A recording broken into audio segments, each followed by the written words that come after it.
MGTOW men, welcome back. Thank you for listening in today. I'll do my best to bring forth some content for myself to think about, for you guys to utilize. For those of you that are new, you may not know that each Sunday I produce a video about the red pills that are present in the Bible. And there are a number of them everywhere. One of the first things that came to my mind when I started to make this content was exactly that, the connection there. So whether you're a Christian, whether you're agnostic, an atheist, or just know of the passages that I might reference, one thing that's for certain is there's no shortage of applicability from what we read in the Bible to what we're seeing today. So a perfect example of this is what's going on in the news right now this past week. So I don't need to mention what's going on for you to know that I'm making a certain allusion that you can probably connect the dots on. The Brett Kavanaugh situation has arose, and we're seeing another Me Too situation. So I don't know anything about the case. I haven't looked into it at all. I won't either. I have no interest in this. I believe that this probably will have a similar outcome to what we've had recently in a lot of these cases, and I'm not going to touch on politics today, but I received an email regarding a famous passage in the Bible that connects to this situation. So the emailer sent me a suggestion to look at Joseph and Potiphar's wife from Genesis. So I looked back at that actually in September. It's the perfect prototype of what we see in the current situation. It's the same thing that we're seeing. Power dynamics that existed then, they still exist now. There truly is nothing new under the sun. The sun still stands there. It still rises. But the only thing that's different is time and the ways that we've spent it. Otherwise, everything that hasn't budged, it's all the same. So for those of you that don't know of this and didn't hear the video that I made last year, I'll just read a bit from the chapter that alludes to it before I talk about what's on my mind today. So Joseph and Potiphar's wife.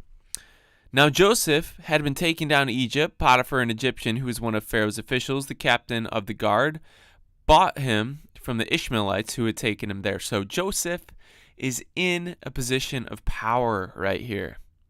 Potiphar's wife, Potiphar's probably not around all that much, even though she has all that she needs.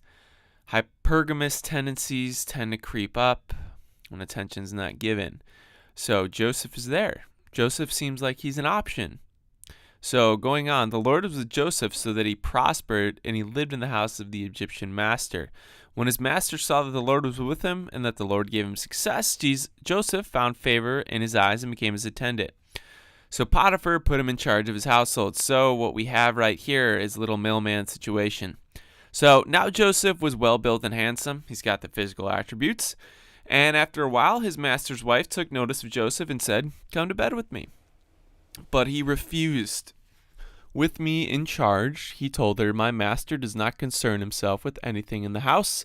Everything he owns he has entrusted to my care. No one is greater in the house than I am. My master has withheld nothing from me except you because you are his wife. How then could I do such a wicked thing?" So he continues to kind of fend her off day in and day out. But in one situation, he tries to get away. He gets his cloak stuck under his foot. She grabs onto it, whatever the situation is. He ends up running away naked. She ends up framing him as trying to make an advance on her.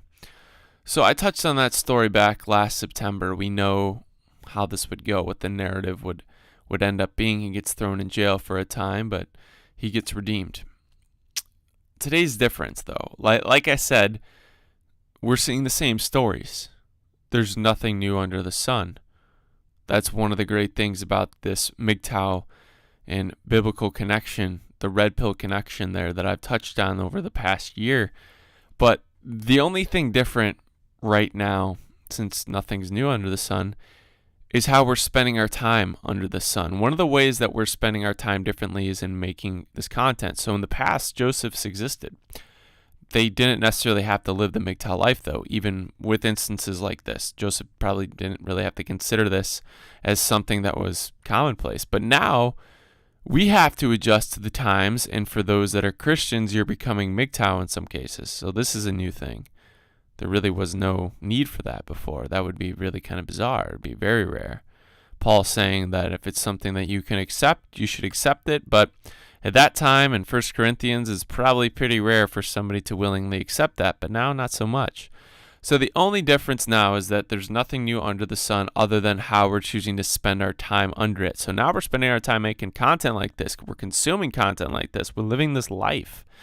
It's a new challenge, and that's what I want to touch on right now. So I got an email back in May that I've potentially touched on. I got back to him. I can't fully remember at this point if I've delivered anything about it in a video.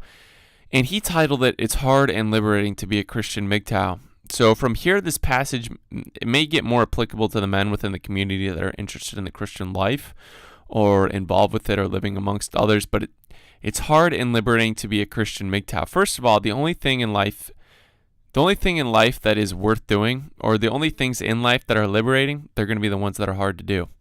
So in a conversation last week, I brought up something that I've been loathing. So I followed it up by saying, it's been rewarding though. And that same person was like, really? You just said you loathed it? And I was checked on that, and I replied and thought, yeah, the only things in life that I value are the ones I actually loathe.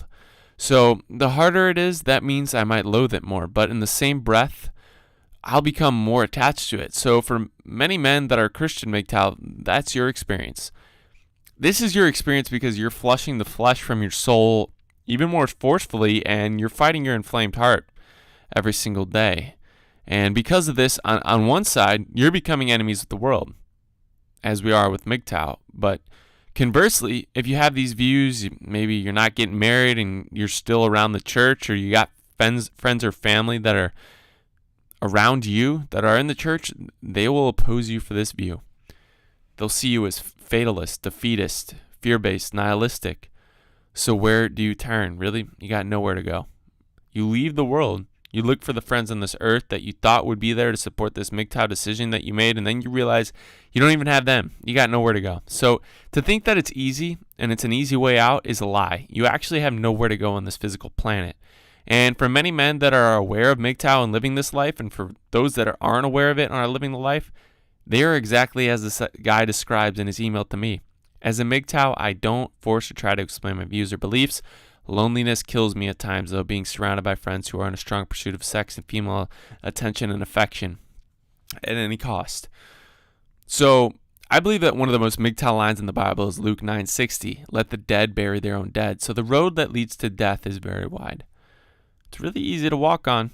There's little traffic because there's so much space, and nobody questions why you're on it because everyone else is on it. The road's paved, it's marked, the path's lit, there's company there. But the Christian MGTOW life, the MGTOW life, it's a really narrow path. You feel suffocated by what's around you. You got falling projectiles, the precipice is welcoming a grave far, far below. But like it says in Matthew 7:14, the way is hard that leads to life. So I say all of this today is encouragement. It's meant to be like this. So whatever you're going through, and part of it is the battle that a lot of us are fighting in this position right here, and to those that I'm speaking to, they're building things in life that they're never going to amount to anything physical. It's never going to amount to anything that the world thinks is worth your time. You're going to be pursuing things in this life on this planet they look so trivial to other people. It looks like you're wasting your life. It looks like you're wasting your time, like you're going nowhere.